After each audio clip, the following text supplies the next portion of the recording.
So let's start from server farm, our chapter number 2, and we'll do part 3. कल हम लोगों ने internet के बारे में किया था कि इंटरनेट किस तरह से एक्सेस किया जाता है, किस तरह से चलाया जाता है, किस तरह से वो काम करता है, किस तरह से अगर वो मल्टी यूजर उस पर काम कर रहे हैं, मल्टी यूजर मीन्स बहुत सारे लोग, और किस तरह से वो लोग अगर सिंगल हैं तो किस तरह से वो काम कर रहे हैं। सर्वर फॉर्म्स क्या होता है देखते हैं। तेजस, when we check our email or upload photos to YouTube, where is the information stored on the internet? जब हम अपनी ईमेल चेक करते हैं या फिर कोई फोटो अपलोड करते हैं यूट्यूब पे तो वीडियो अपलोड होती है, व्हाट्सएप पे कोई फोटो अपलोड कर ली हम लोगों ने, या एफबी पे कोई फोटो अपलोड कर ली, where is the information stored और इंटरनेट पे वो इंफॉर्मेशन कहाँ पे स्टोर होती है? मोज, the information is usually stored on a powerful computer called server. जो इंफॉर्मेशन है ऑलमोस्ट स्टोर की जाती है कंप्यूटर के अंदर। पावरफुल कंप्यूटर मतलब कि जिसके अंदर बहुत ज्यादा मेमोरी होती है, तो उसको हम क्या बोलते हैं? Server. Often many servers are interconnected in a LAN depending on the number of the user. LAN मतलब local area network. Such a LAN is called the server farms. अब मैं आपको एक एग्जांपल देती हूँ। अगर आप लोगों ने अपने स्कूल में देखा होगा तो एक सर्वर रूम है ना? तो उस सर्वर रूम में क्या है, वहां पर 3 कंप्यूटर्स हैं, और उसके बाद में जो सारी वायर्स हैं, जो सारे पूरे स्कूल में जो कंप्यूटर है या पूरे स्कूल में जो स्मार्ट बोर्ड अवेलेबल है, तो उनकी जो वायर्स है वो वहां कनेक्टेड है। तो यहाँ पे वो यही कहना चाह रहे हैं कि जैसे अगर हम स्कूल में कोई काम कर रहे हैं, कोई मेल चेक कर रहे हैं, तो उसकी इंफॉर्मेशन कहाँ से होती है? सर्वर में।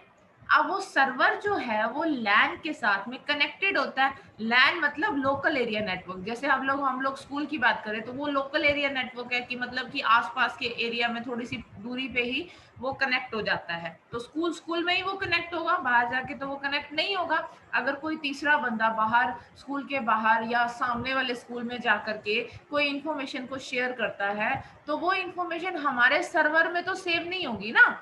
तो उसको हम क्या बोलते हैं? Server farm. उसको हम बोलते हैं सर्वर फार्म। मतलब कि जब हमारी इंफॉर्मेशन लैन के साथ कनेक्ट हो करके जब इंफॉर्मेशन शेयर की जाती है या स्टोर की जाती है, तो उसको हम बोलते हैं सर्वर फार्म।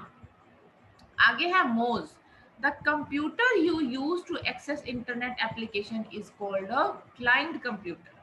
अगर हम कोई कंप्यूटर यूज कर रहे हैं इंटरनेट को यूज करने के लिए, तो उसको हम क्या बोलते हैं? उसके अकॉर्डिंग क्लाइंट कंप्यूटर। जैसे सर्वर रूम है, सर्वर रूम के साथ में मेरा वाला रूम है, एडमिन रूम है। तो उस रूम में जो मैं इंटरनेट को जब मैं एक्सेस करती हूँ कंप्यूटर के ऊपर, तो वो जो कंप्यूटर को हम क्या बोलेंगे? Client computer. ठीक है, हम उसको क्या बोलेंगे? Client computer. एक बार मैं दोबारा से आपको समझा देती हूँ किस तरह से मैं ये चीज है। हमारे पास में 3 चीजें हैं। क्या है हमारे पास में? 3 चीजें हैं। हमें जो एक्सप्लेन करना है वो एक्सप्लेन करना है सर्वर फार्म के बारे में।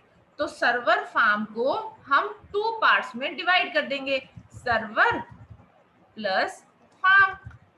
ठीक है। अब सर्वर क्या होता है? सर्वर होता है जब हमारी जो इंफॉर्मेशन जो है वो स्टोर होती है। व्हेन इंफॉर्मेशन इज स्टोर्ड, ठीक है, एक हाई लेवल पे जाके, ऑन हाई लेवल, यानी कि बहुत सारी जो इंफॉर्मेशन जो है वो एक जगह पे जाकर के जब स्टोर होती है, तो उसको हम बोलते हैं सर्वर। ठीक है, हाई लेवल पे तो इज कॉल्ड सर्वर। उसको हम क्या बोलेंगे? सर्वर बोलेंगे। अब पॉइंट आ जाता है सर्वर फार्म क्या होता है। अब सर्वर फार्म क्या होता है कि जब when our information is stored with the help of LAN, लैन की हेल्प से। लैन मतलब कि लोकल एरिया नेटवर्क की हेल्प से जब वो इंफॉर्मेशन जो है वो स्टोर होती है और वो ट्रांसफर की जाती है with the help of LAN, and transfer with the help of लैन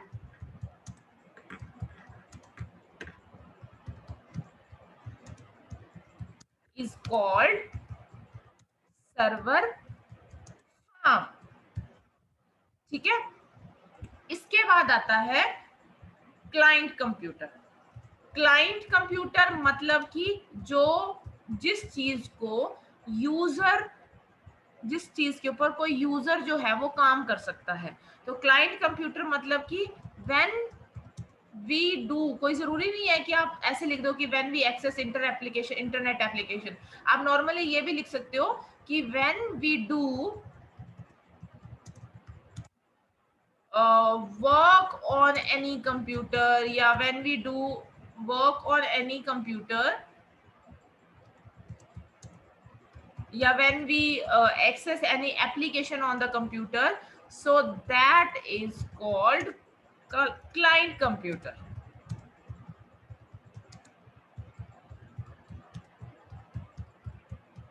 ठीक है, क्लाइंट कंप्यूटर मतलब कि जब हम उसके ऊपर काम करेंगे। ठीक है, मेरे वाले कंप्यूटर में मैंने आपको एग्जांपल दिया, अगर मैं उस पर काम कर रही हूँ तो उसके ऊपर काम करने के बाद में क्या होगा कि वो जो इंफॉर्मेशन है वो इंफॉर्मेशन किसको भेजेगा, सर्वर को भेजेगा। ठीक है, सर्वर में वो इंफॉर्मेशन जा करके स्टोर हो गई।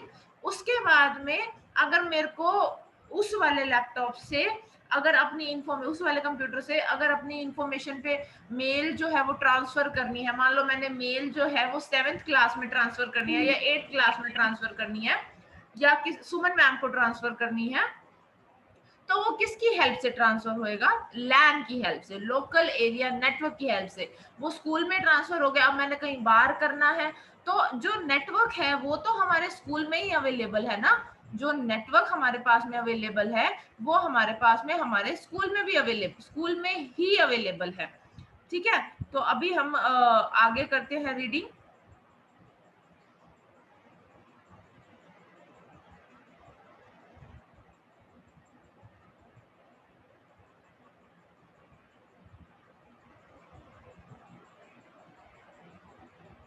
चलिए आगे है, when you type in a web address in the web browser you are providing the address of a web server.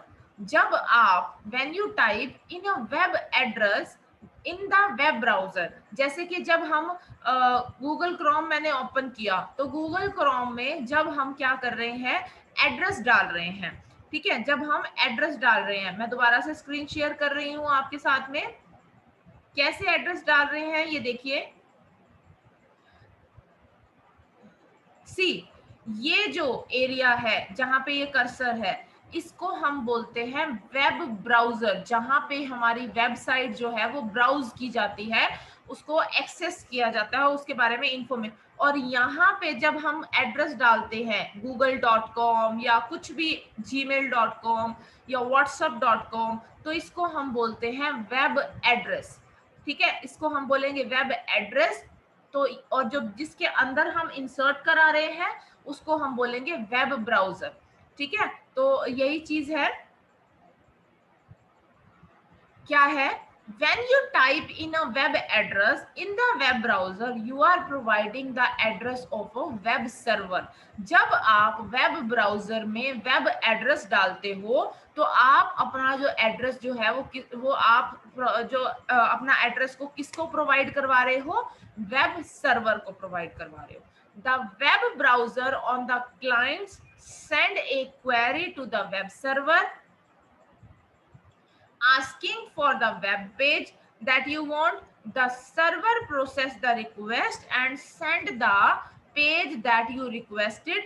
This is the example of accessing web page। दोबारा से रिपीट कर रही हूँ, the web browser on the client, जब मैं जो client computer था जिसके ऊपर मैं काम कर रही थी उसका जो वेब ब्राउजर है, जब मैं उसके ऊपर गूगल पे काम कर रही हूँ, send a query to the web server, वो क्या करेगा, वेब सर्वर को, जब हम वेब सर्वर क्या होता है, जब हम कोई एड्रेस डाल रहे हैं ब्राउजर में तो वो एड्रेस जो है वो किसको प्रोवाइड कराता है, वेब सर्वर को प्रोवाइड करवाता है, ठीक है।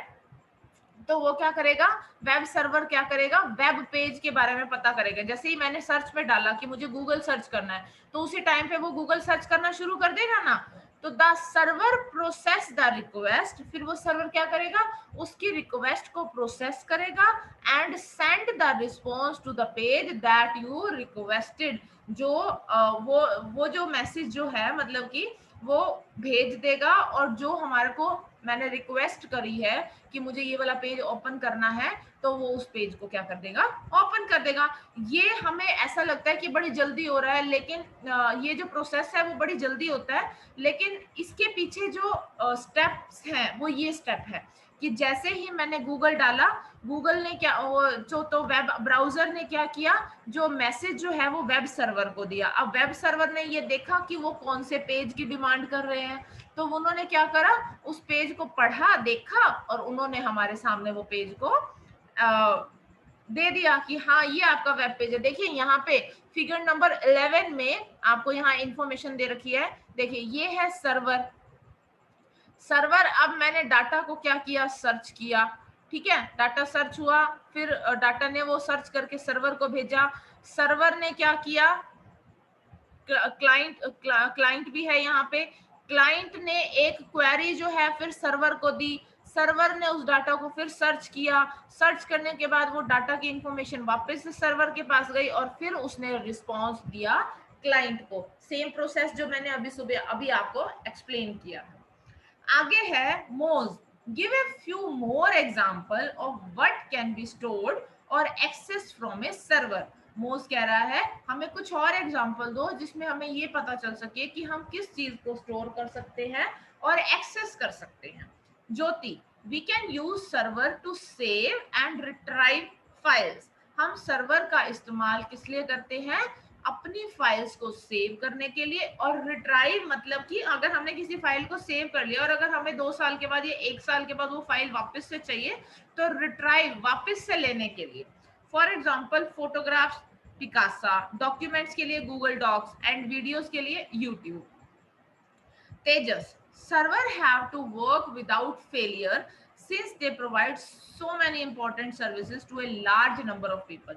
सर्वर एक ऐसी चीज है वो कभी भी फेल नहीं होता, जो बहुत सारी इंफॉर्मेशन या बहुत सारी सर्विसेज जो है वो बहुत सारे लोगों को एक टाइम पे प्रोवाइड कर सकता है। अब कैसे कर सकता है, मैं अपने रूम में गूगल सर्च कर रही हूँ, ऐसे ही मान लो आपकी क्लास में कोई टीचर जो है वो आपकी क्लास में ऑनलाइन क्लास ले रही है, 8th क्लास में क्लास ले रही है, 7th में क्लास ले रही है, 6th में ऑनलाइन क्लासेस ली जा रही हैं, स्मार्ट बोर्ड पे क्लास ली जा रही है ना। तो उस टाइम पे सारे जो स्मार्ट बोर्ड्स हैं वो वर्किंग है, तो उस टाइम पे कौन काम कर रहा है, सर्वर काम कर रहा है। तो सर्वर जो है वो बिना फेल हुए सारी इंपॉर्टेंट सर्विसेज जो है वो लोगों को प्रोवाइड करता है, और बहुत ज्यादा नंबर में, मतलब बहुत ज्यादा लोग अगर इसको एक्सेस कर रहे हैं तो वो एक्सेस कर लेगा, वो काम कर लेगा। मोज, correct. Server are built to provide fast and relevant service to large number of client। वो कह रहे हैं कि बिल्कुल ठीक कह रहे हो कि सर्वर क्या करता है, प्रोवाइड करता है, बनाता है पहले तो एक फास्ट मतलब तेजी से और रेलिवेंट सर्विस और अच्छी सर्विस जो लोगों को उसने देनी है, इस चीज के बारे में वो अपना एक जो लेवल जो है वो मेंटेन करता है, बिल्ड करता है। Hence they are more expensive than the client computer। लेकिन ये जो हैं वो बहुत ज्यादा ही एक्सपेंसिव होते हैं, मतलब महंगे होते हैं बजाय कि क्लाइंट कंप्यूटर के। आगे है Tejas, what happen if the power goes off for the server. क्या हो जब सर्वर की लाइट चली जाए, तो मोस कहता है the servers are protected from power disruptions by using an UPS. UPS मतलब कि अनइंटरप्टेड पावर सप्लाई। अब यूपीएस क्या होता है, यूपीएस होता है जो हमारे कंप्यूटर के साथ में एक तरह से इन्वर्टर की बैटरी होती है ना, वो कनेक्ट होता है। तो जब हमारे घर में लाइट होती है, जब हमारे पीसी में लाइट होती है, इलेक्ट्रिसिटी अवेलेबल होती है, तो वो पीसी वो यूपीएस जो है वो चार्ज होता रहता है। लेकिन जैसे ही इलेक्ट्रिसिटी चली जाती है तो वो ऑटोमेटिकली इंटरनेट सॉरी ऑटोमेटिकली वो यूपीएस जो है वो कनेक्ट हो जाता है हमारे कंप्यूटर के साथ में, ताकि जो सर्वर जो है उसके अंदर कोई भी इंटरप्शन ना आए। UPS is an electrical apparatus that provide energy power to the server. UPS provide powers by means of one or more attached battery and associated electronic circuit. UPS क्या करता है, प्रोवाइड कराता है हमारे को पावर, जो कि बैटरी के साथ में अटैच होती है, और इलेक्ट्रॉनिकल सर्किट जो है वो हमारे को, मतलब कि इलेक्ट्रिसिटी जो है वो हमारे को क्या करता है, प्रोवाइड करवाता है।